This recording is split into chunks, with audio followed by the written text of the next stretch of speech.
Okay, so hello and welcome back, everybody. This is effectively the video that I wanted to do last week, but I ran into so many random issues that I decided the video wasn't good, so I deleted all of that material. But if I may, there are some things that needed to be addressed here. Um, I guess I could just throw this over here. This is my AST Premium 386. You're going to ignore that 25. It's actually got a 33 megahertz 386 chip in here. So one of the issues that I ran into was with the 5.25-inch floppy drive. I found some discs and envelopes and all the different swag that came with this, and I ran into a pretty crazy issue. I got the piece just laying around here. This is the metal shield that goes on the read-write head of the drive, and it's got that spongy adhesive. It just kind of disintegrates, and it fell off, and it got stuck in the drive. So that was the source of the read errors that I had there. But before that,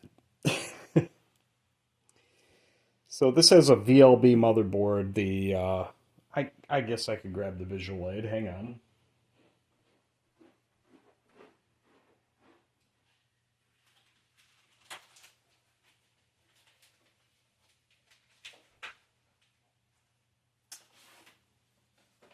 And I suppose while I'm at it, I could grab one of these 5.25-inch discs in said envelope. This is the 486 card that came with it.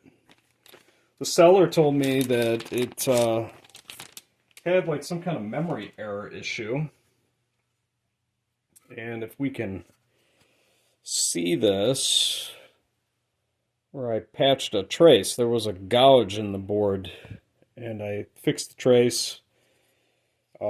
Basically, I bought the stuff, I brought it to work, because that's where my soldering tools were, and then I brought everything home, and then I plugged this in, and when I flipped the power switch, the power supply shut down. Well, last month I was working on motherboard stuff, ATX motherboards, my 8-bit SE6, namely. And I got to thinking, like, let's give the 486 card another whirl, right? And so, if you look real close, there is a black dot there and a black dot there. Basically, the CPU was installed wrong. It was rotated 90 degrees, and I'm assuming what happened was one of the ground pins crossed one of the plus 5-volt pins, and that was the cause of the short. Because I did a diode test between the upper left, that's the 5-volt pin, and the lower right, that's the ground pin, and it was dead short, like 3 zeros dead short. So I figured out the CPU was just installed wrong. So anyway, before I figured that part out, I put the card in the machine, and it did the shutdown thing again, right? And I'm like, oh crap, all right. So I put the 386 card back in, and I was greeted to a message on the screen. So let's get the screen in the mix here. It said CMOS battery low. This was the battery it had. It's a Rayovac computer clock battery. It's not going to focus naturally, but it's rated at 4.5 volts. So I did some research on this part. Apparently there are sellers that are still selling these, which I'm assuming they are 30-plus-year-old vintage, old stock, which will not address the low battery issue, right? So I put the 386 card back in and was greeted to that message. Now, I left off last Friday. Well, actually, it's not really last Friday anymore. It's more than last Friday. So I'm going to turn this on. We're going to see if my 3AA battery holder fixed that issue. Let's see. Yep. That's an issue with the VGA cable here.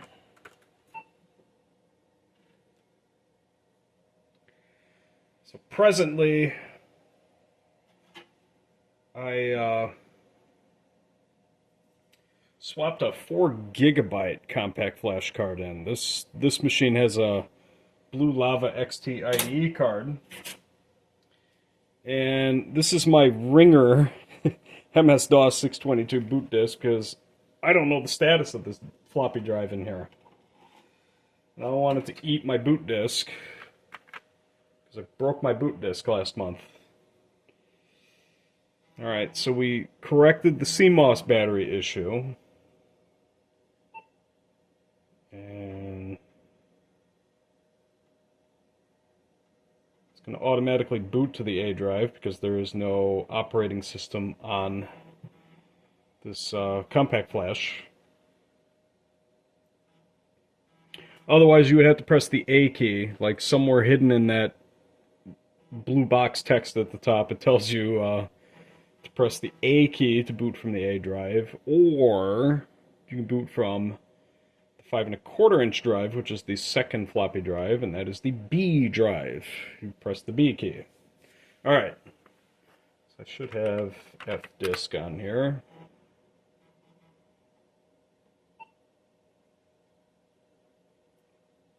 Oh.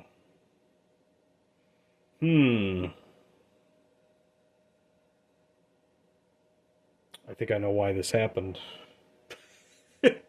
Because I booted from the floppy drive, so it's not initializing the compact flash. So in other words, what I have to do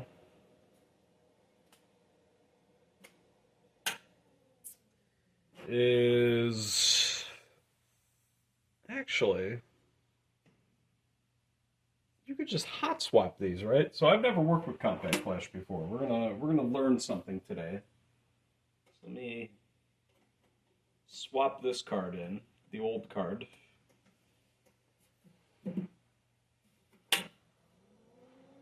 And then I think what I will do is run fdisk off of the floppy disk. So hang on. Let's let this thing boot up. So there, I found the SanDisk card, the 64 megabyte card. It's got like 5 megabytes free, so that's the entire premise of the storage size increase.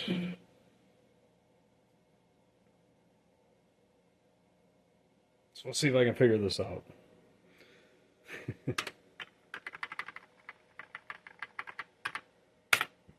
Exit that. All right. Now let's switch to the floppy disk. I think you can just hot swap these cards, right? Let's see. So it's swapped. And no, this probably isn't going to work. It's probably not going to work, but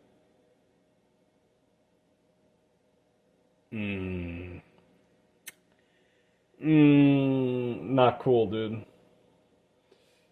Well, I guess that's the end of that experiment. But I do have the capability to probably rig this up in another one of my computers. And I will show you how. So let me show you how you open this thing. Now, you would assume that this cover comes completely out, but it doesn't. You actually pull back on it just a little bit, just to clear the drives here, and it lifts straight up. And I would surmise the reason why you can't totally get it off is because of this thing. And I'm assuming that's supposed to press down on the VLB cards. I'll show you what I mean. So we're going to go janky handheld here for a moment. And we're going to shed some light on the subject. But yeah, those are the VLB slots. You can see there, that's the 386 card. We have a Sound Blaster Vibra 16, which is apparently a CT2260. It has OPL3. It's really cool. But there is the Blue Lava XT IDE, and there is the compact flash slot. So if I just take this out, I can connect it to one of my other beige boxes as a slave drive or something. And I should be able to work some voodoo on getting this 4 gigabyte card formatted with 2 FAT16 partitions. So let me go address that, and we will try this again. But it looks like both my floppy drives work, so that's cool. But anyway, let me go handle this, and I will be back. Alright, so I want to talk about some of the stuff that I got with the AST Premium 386. So this serves as the disk interface. This is a Blue Lava XT IDE card. And then here's the compact flash slot that plugs into it. These were actually in the machine, obviously. I'm going to set this aside here. It came with an extra motherboard. It's a VLB motherboard. And what I have here at this present moment is the 386 card that would go into it. Right now I got the 486 card in there. But here's some of the other cards that came with it, and I'm not really familiar with these. But from what I just looked up online, these are 37-pin terminal interface cards. So this is that's the female end. And then I got this other card here that appears to have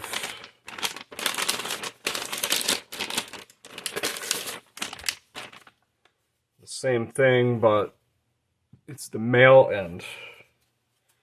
And just for giggles, yeah, they kind of would plug in together, I guess. So it looks like this port was replaced or something, resoldered. That looks like a lot of flux on there. They got little date stickers on them. This one says 1992. And it's got some like bodge wire stuff going on here. And then this one, the female one, says 1991. Not that you can see that, but on the board here, it actually says 4991. So I'm assuming that means 49th week of 1991. So this is from like December. The computer itself has like a stamp on the floppy drive bay thing. Looks like it says October of 1991. Let's pop this card off just for giggles. Looks like it's got an EEPROM in it, so I'm It's probably like the driver software or something. There's a tantalum cap.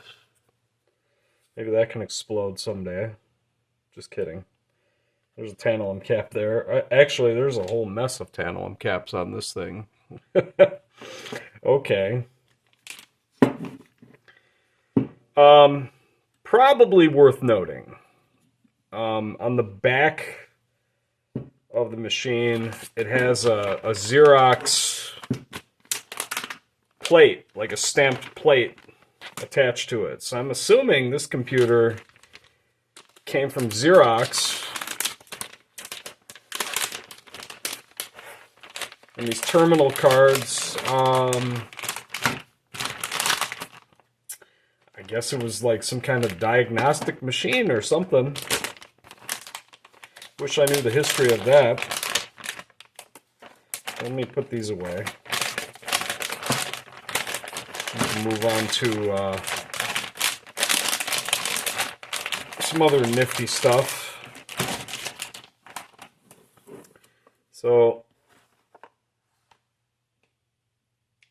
this looks like it's like the 5 1/4 inch installed discs. There's a 293 on here. I don't know if that means February 1993 or what. I don't know. We'll go back to these. There's an MS-DOS 3.3 manual. This and that, and those floppy disks, they're still in the shrink wrap, and I'm not going to be the one to open those. Those are kind of sacred. Let's see here. Got an AST Premium Personal Computers Customer Service Supplement. It is shrink wrapped. It appears there are 2 of them. There's a registration card for an AST Bravo 286. So I wonder if the case is the same case for the 286s and 386s. I don't know. Here's the thingy. AST Bravo 286. It's a supplement from February of 1990. So it's a PC AT compatible machine, and looking at that picture right there, looks like the same exact case. So this is a notice that says that it was upgraded from 512 to 640 kilobytes of RAM. Okay. So that's kind of cool. And then there's these envelopes. This is some AST Premium stuff. And inside these are some DOS 3.3 disk and some AST Bravo 286 software. Okay. Yeah, I want to say by 1991, wasn't DOS 5 a thing? So that would kind of make sense. The DOS 3.3, it was for the 286s. So this disk, this DOS 3.3, is dated 1990. So that's kind of cool. I haven't used a 5 1/4 inch disc in over 30 years, so I'm curious to pop one of those in and see what happens.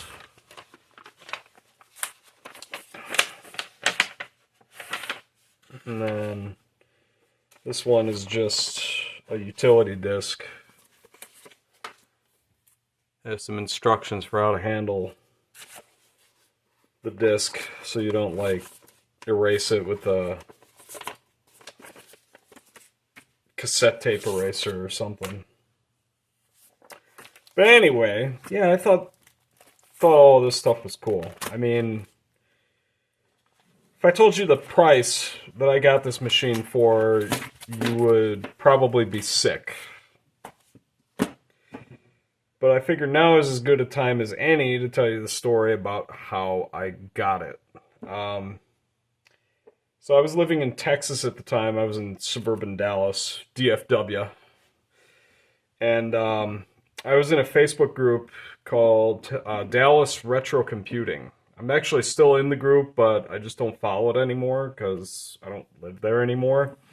Um, but people post like computer related memes and stuff like that. They talk about like projects they're working on, but you can also list stuff for sale. And I just happened to refresh Facebook and like the post popped up. It was a 386 computer, and I'm thinking at the time, I'm like, do I really need a 386?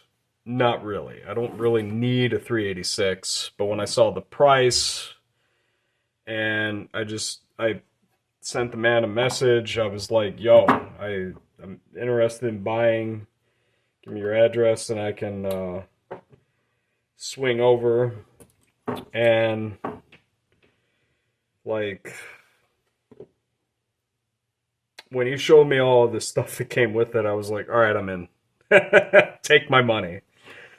But here's the motherboard. So there's an AT keyboard port, but there's a PS2 mouse port, which is actually like kind of a novelty of that era. You know, a lot of people were using serial mice still at that point, and it's got onboard video built in here. Look at all them crystals on here. That's probably because it's a modular board, because you got different CPU cards you could throw in it. Something I just noticed on the IDE card here, it's got jumpers. It's running compatible mode. So I almost wonder what would happen if you ran it in high speed. I'm going to change it over to high speed. We'll see if the thing has a conniption fit. Because I'm curious what will happen. As far as the disk controllers, so it looks like, and I don't know this for absolute certain, but it looks like it has 2 floppy disk controllers. So I would have to see how the drives are plugged in. The 3.5 and 5.25 inch drives probably go into different controllers here. But this is actually a hard drive controller, and I asked the man about it, and he was like, "Well, you could try, but I would venture this has a very limited capacity thing. I don't know what the largest capacity drive would be, but sounds like a fun experiment to try with like easy BIOS. Be kind of funny to get like a 6.4 gigabyte drive to work with this thing. So anyway, I think I'm going to put the RAM back in the 386 card and revert it back to what it was. Because I only got RAM for one card at a time, apparently. Actually, I might have some RAM that I could throw in one of these. I have to go look in my stash of like computer parts, but I might have something to throw in here. I don't know if they're fast page mode RAM or what. I don't know, but something probably worth trying. So that's it for all the goodies that came with it, but I don't think I'm done yet. I think there's other stuff that I can do with this machine. So I guess tune in another time. Thanks for watching. Alright, so let's take a look at this 5.25 inch drive. What is rattling around inside this thing? Actually, it looks like it's a little different than the other one. But this one looks like it might just be pretty dirty.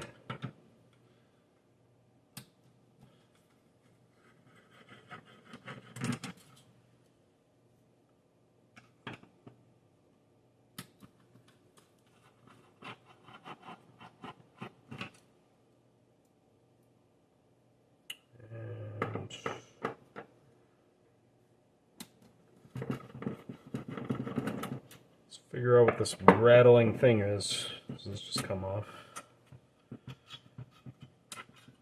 Like that. Yep. There it is.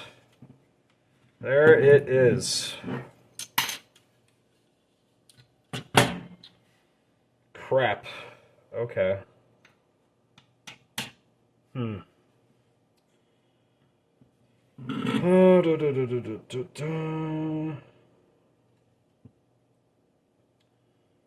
I wonder if you just take that out, does this come off? Is that the idea? Sounds risky, kids, but what do we got to lose, right?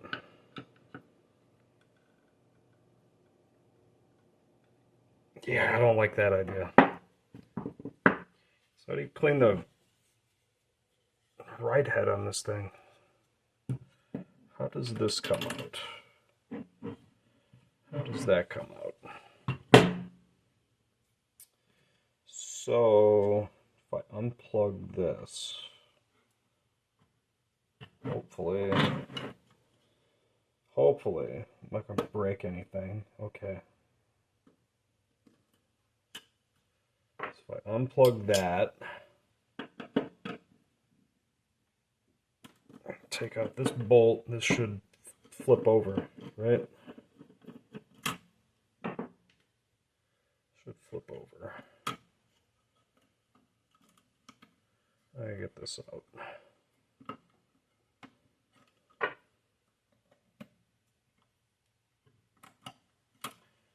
Alright, and then it's kind of stuck in this thing. There we go. Kind of flips out. Alright, now there's this. You can see it's bolted under there. So how can I get this out? Let's see. Oh, this one comes out pretty easily. Look at that. I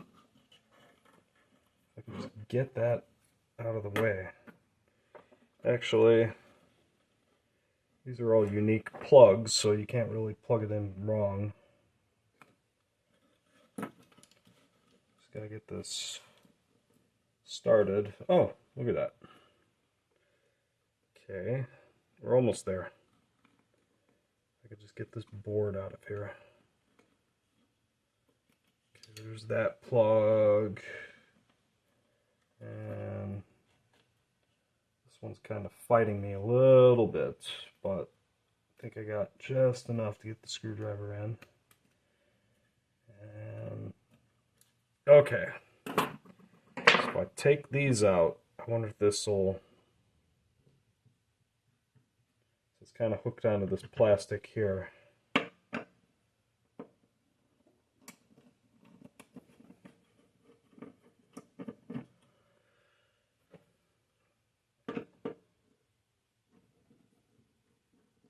Oh, that one doesn't want to go. Screw gun.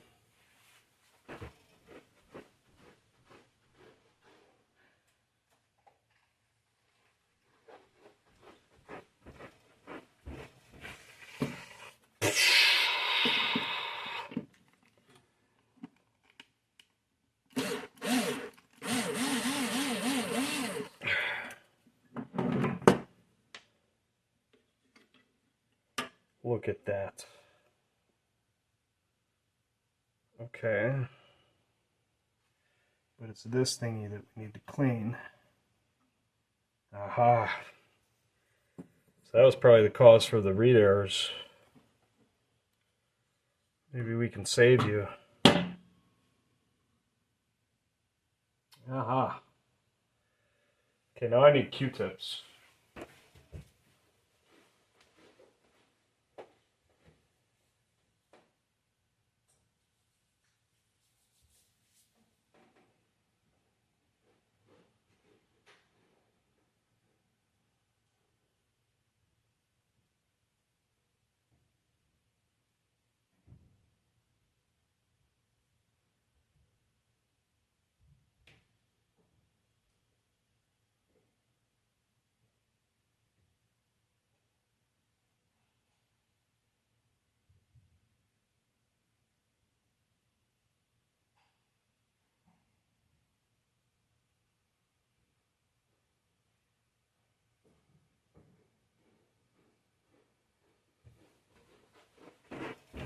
My feet hurt.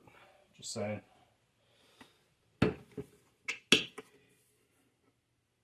These are some really old Q-tips, but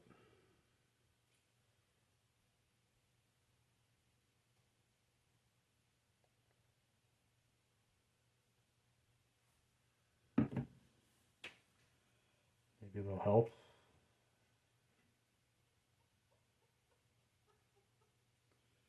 At least I think I'm doing this right.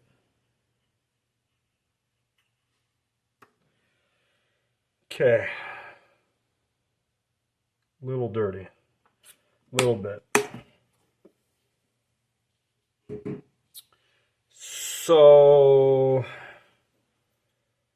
I need to get these reattached. Both of these drives.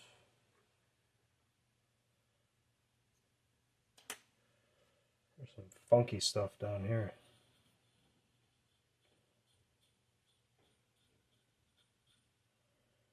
And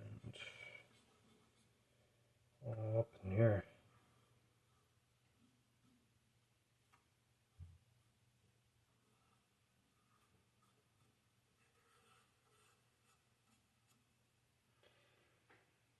That's caca. Let's grab some paper towel.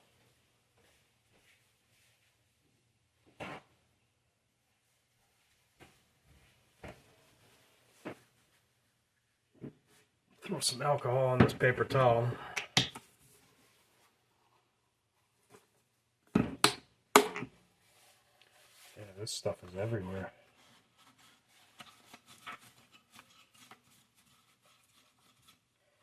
It's like 35-year-old waste.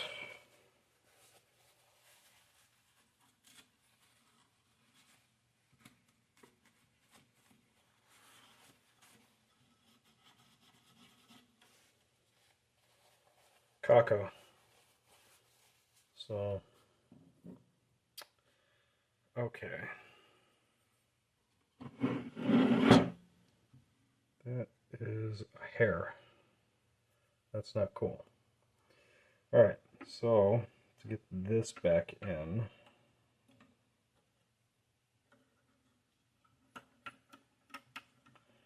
goes a little something like that.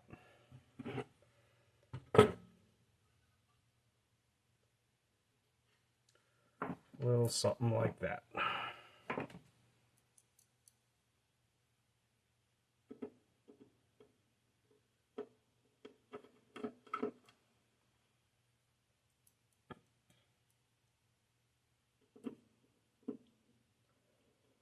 It's an NEC drive, so you gotta be delicate with this Japanese hardware, or else you'll strip the heads off pretty easily. That's why I use the screw gun.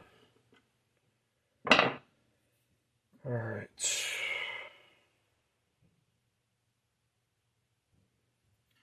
Plug all of these back in.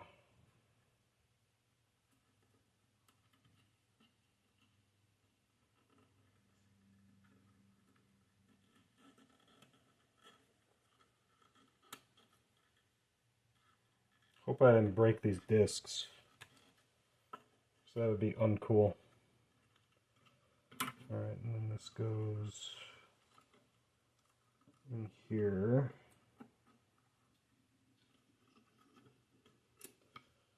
There's this green plug. Down here. There's this plug here.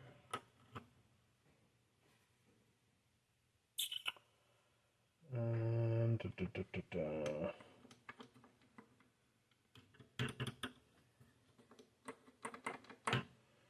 let's see. So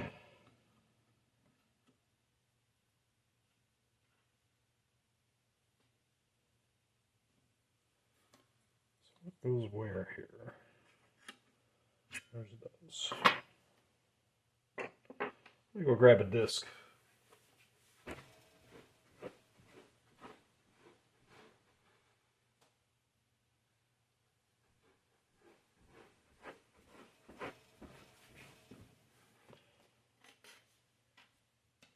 I don't think the lock lever works unless there's a disk inserted, right?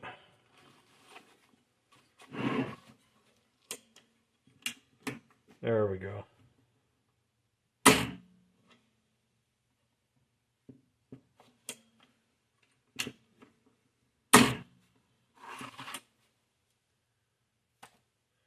Actually,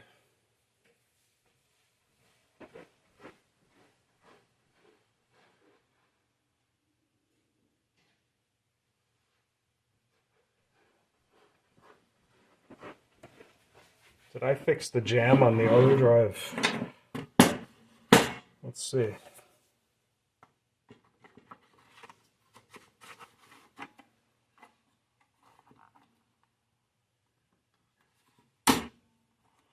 There's something wrong with the other drive. Because I can't. It doesn't, does not eject the disk out, doesn't shoot it out.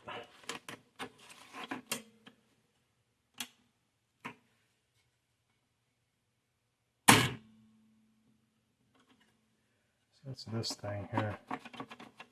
I wonder if the spring popped off. So that's another thing to look at. Okay. So let's put this cover back on and we will see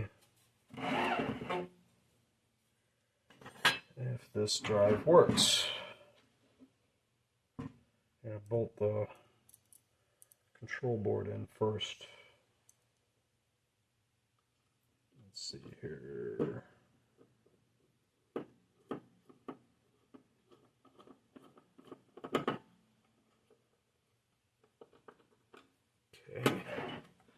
You can't see me. I'm out of frame. Let's try that again.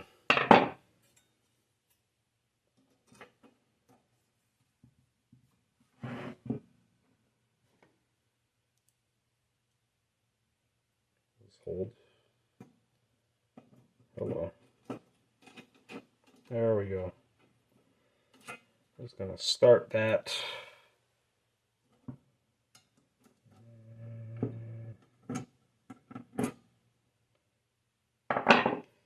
That's right.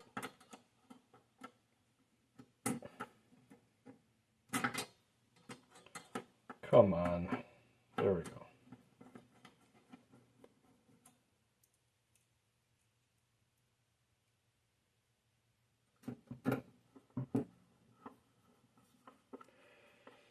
There we go.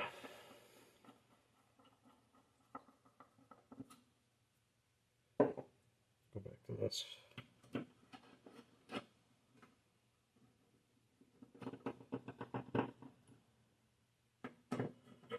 And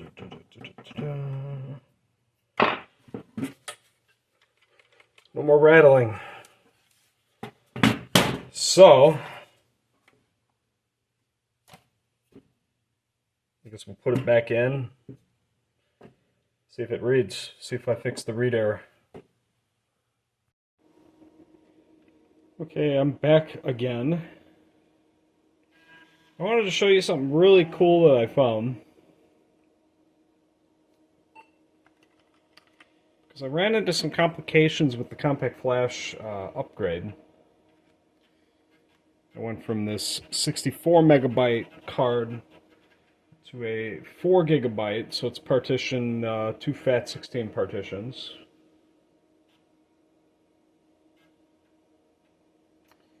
And one of the hiccups that I ran into was yeah, I just wanted to show you that. So I found the AST Research OEM version of DOS 5.0. I've already installed it. So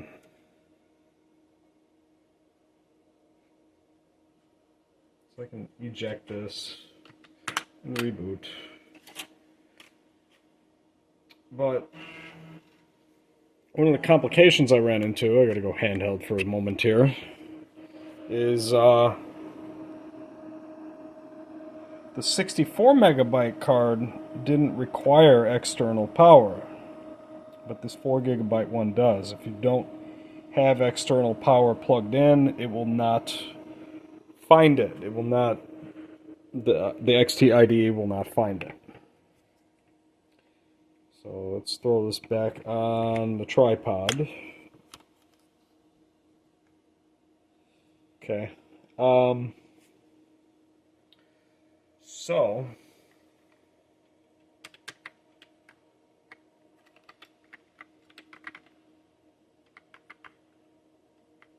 I'm curious, what is this? So this is MS-DOS. This machine had IBM PC-DOS 502 on it, which apparently MS-DOS and PC-DOS were identical up until this last major version. We're going back to the compact flash complications. So I screwed up and I tried formatting that in the compact flash card reader on the compact Presario. If anyone remembers that thing that I pulled from the free pile at VCF Midwest a couple years ago, or a year and a half ago. Time flies when you're having fun. And I tried formatting it in Windows XP through that card reader, and apparently it made that FAT32 partition, it was like a phantom partition. So then I got it into like DOS, like real DOS, using my DOS boot disk on my Celeron machine. I just took the compact flash slot thingy out and I plugged it into the CD-ROM IDE cable. And I went into, here, let's just load up this F disk. So you would go to option 4, display partition information, and it said no partitions were there, right? And I just thought that was really bizarre, you know. We're gonna hit yes. There's my second partition. So then I went into the delete partition, and I selected non-DOS partition. So like the two FAT16 partitions that I created in DOS actually showed up as non-DOS partitions. And we have no non-DOS partitions right now, but I just thought that was like really bizarre, right? So then what I did, so you have to take into consideration, this is the only one of my beige boxes that has compact flash. All of my other machines have, you know, mechanical spinning hard drives, right? We got to fix path in AutoExec real quick. But one of the other things that I discovered was did all of that, got it to detect, and then when it went to boot, it said non-system disk or disk error, right? And I'm like, what is this? Well, as it so turns out, when I created the partitions in FDisk in MS-DOS 622, right, it didn't set the partition as active.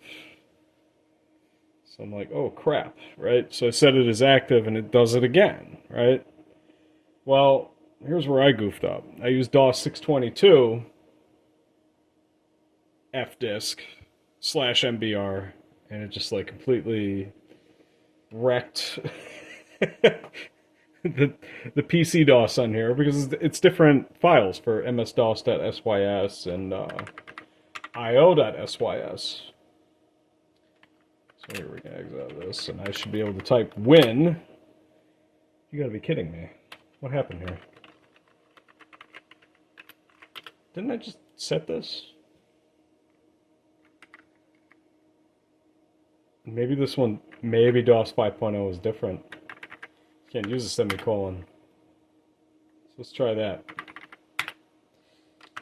See, I'm getting the hang of this as we go along. But anyway, then I did an sys a:/c: command using the DOS boot disk, and then I made it bootable again. But look at that.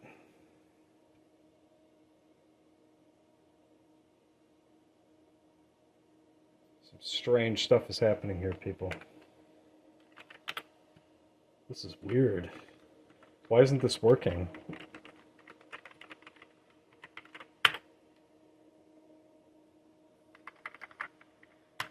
Alright. Let's try this. Oh, you dummy. I see what I did. You see what I did? That wasn't path, that was the temp folder. Holy mackerel. Okay. Now it should work. Alright. So anyway, installed this OEM version of DOS, MS-DOS 5.0, the AST Research OEM. And here we are, right? I hate that this like overlaps like this. Like the XTID stuff doesn't clear. It looks like a bunch of gibberish. Alright, now, when, if I can type it right, there we go. There we go. I have no mouse, so my shenanigans will be a little limited here.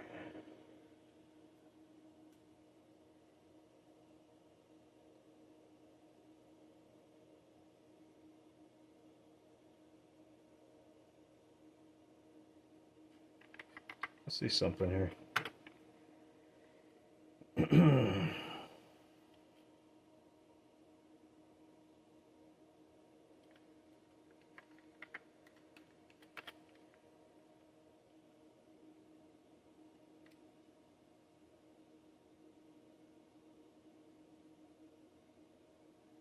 Yeah, this had a DOS mouse driver. I think I blew that up. So that's another thing I will need to unearth. Isn't that incredible? Windows 3.1, 5 megabytes. The whole thing. Where did we go wrong as a people?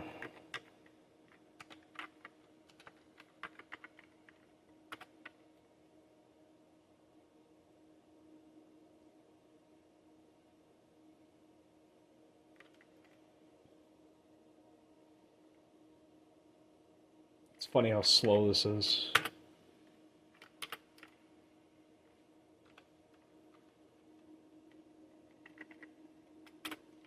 Should be, there it is, virtual memory. This is set to.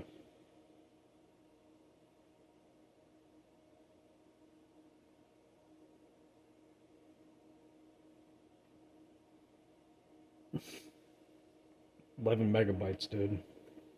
That's crazy. Alright, let's get out of here.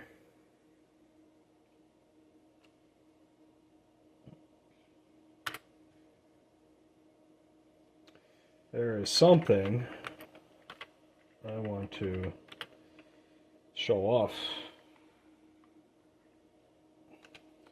So QBasic, I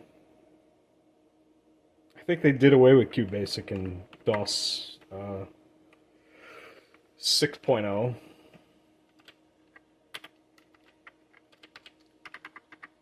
But my uncle had an old IBM PS1. It was a 486SX, 25 megahertz. It was in my possession until at some point my senior year of high school.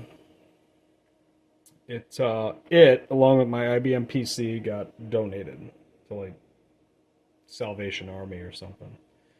Nibbles, I used to play this.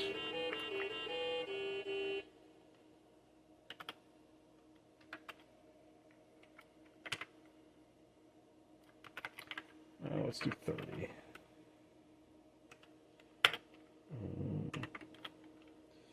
We're going to play some Nibbles now, if you can see it.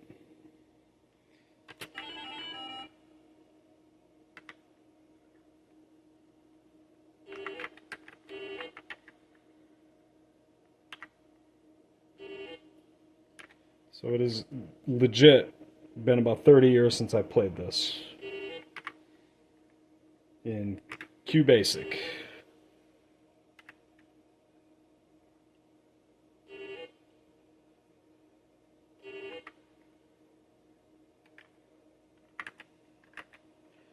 Used to have this on my TI-85 in high school.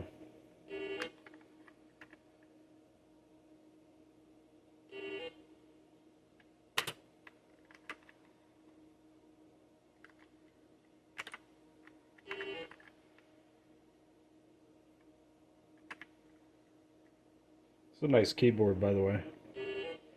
Just a little different for me.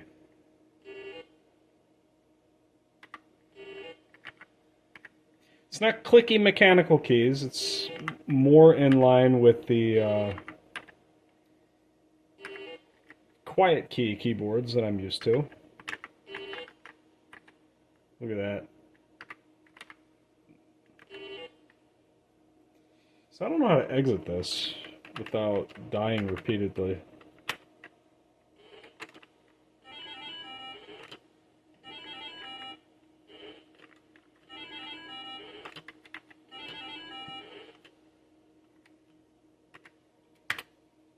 Okay. Now, let's give Gorillas a look. I don't remember how to play this. So, to execute basic, all, well, that makes sense. But can you do that in the game? Let's find out.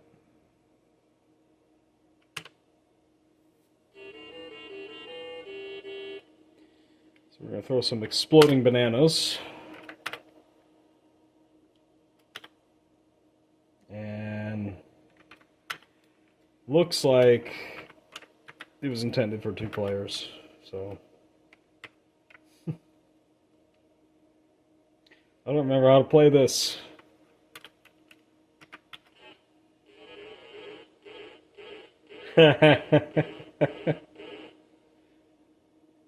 How do we do this?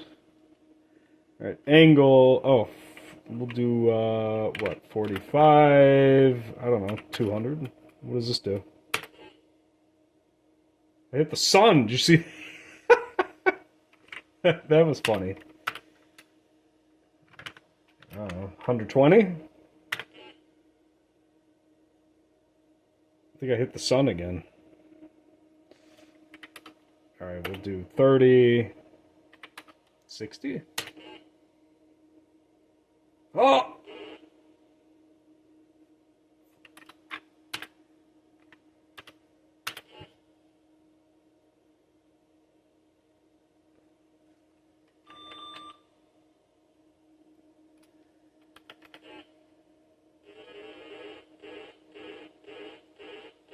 I think we're stuck. We can't get out of this, so Control delete. This thing boots very fast for its age. I mean, this is pretty high quality stuff they got here.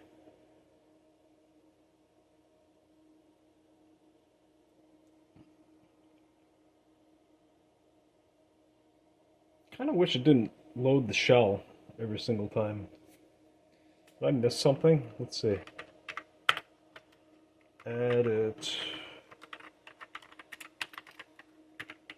Like, I can't tell. Is it just, oh, that's what that is. That's what that is. Okay. Let's do this again.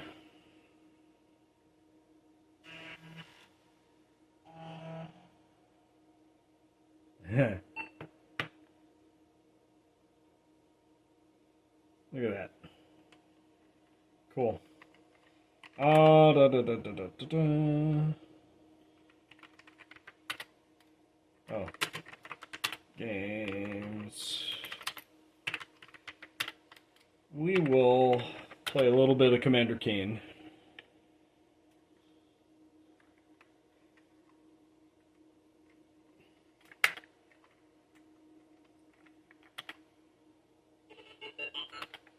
Which, I don't remember all the keys. Maybe you didn't have a pogo stick in this game. Yeah, that means he doesn't have the pogo stick yet. Okay. So all I can do is jump around, I guess.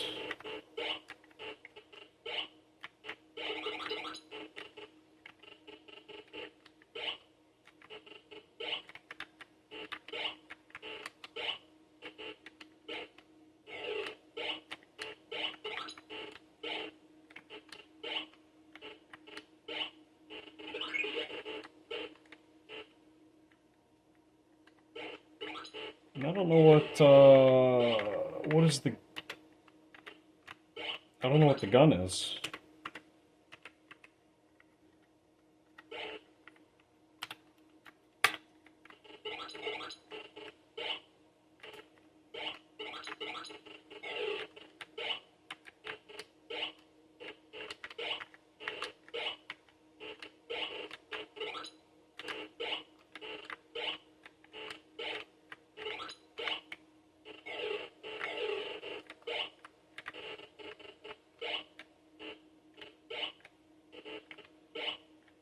Can these eat me?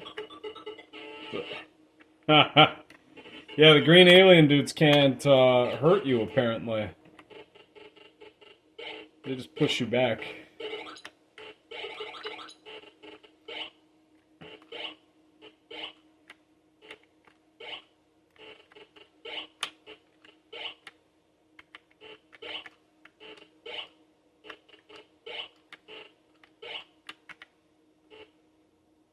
Yeah, it's enough of that. Like, it's a technological marvel, but Garland. I used to live by there. Okay, well, I guess I can put the cover back on this, and might be done with the 386 for now. One thing I need to do here is unplug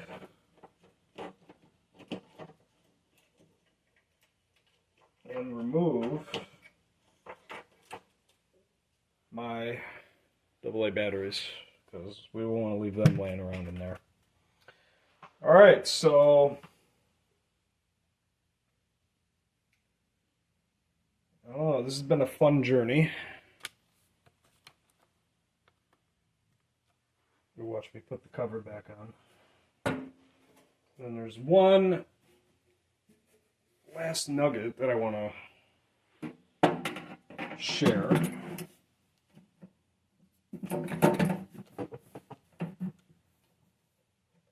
Get rid of the VGA and keyboard.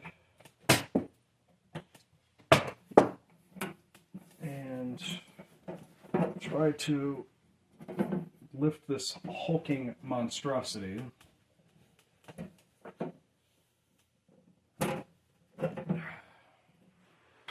And this is what I wanted to show. Is all this stuff in the back. So there's the Xerox tag. And contrary to what the front says, if I can get this thing to focus, you can see it is a Premium 38633. And then there's the little spec sticker. So it looks like the 3.5-inch drive was an add-on, and it has 4 megabytes of RAM now. And oh, those are the serial ports. Look at that. So yeah, there are options for these in the BIOS setup. I didn't know that there were ports in here. And there you can see the compact flash sticking out there, and there's a Sound Blaster 16, and there's the AT keyboard and the PS2 mouse. It has onboard video. So I guess that's it for this operation for now. Now I gotta go find some other beige boxes to talk about. A lot of stories. So I thank you for watching this. If you like this content, you can give me a like, subscribe, you can leave a comment. And we will definitely revisit this again.